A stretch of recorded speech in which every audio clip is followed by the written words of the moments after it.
It looks like the Nintendo Switch is off to a very strong start.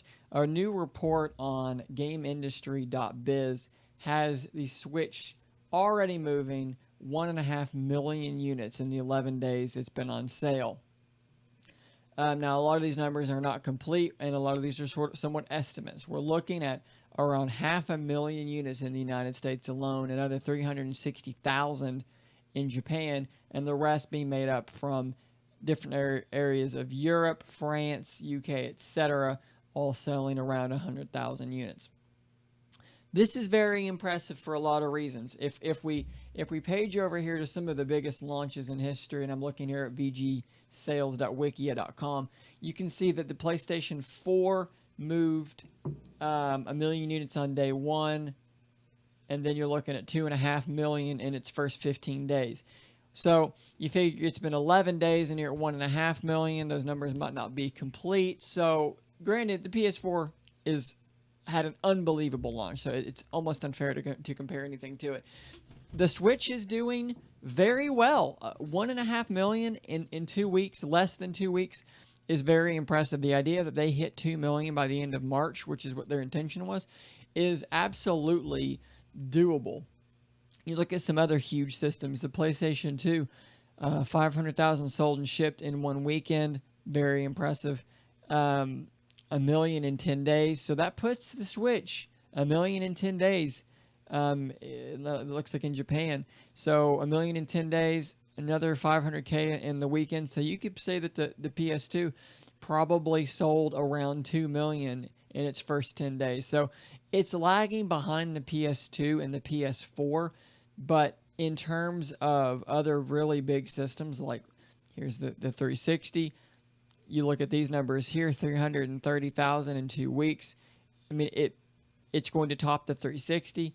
The Wii, it's topped that as far as speed goes. So yeah, while it's falling short of the PS2 and PS4, it's selling better than the vast majority of systems ever launched. Now, we have to keep in mind, obviously, that doesn't always mean big things. We have the Dreamcast here, did very well and didn't do much. The PSP did very well and didn't do a whole lot after. Well, that's not true.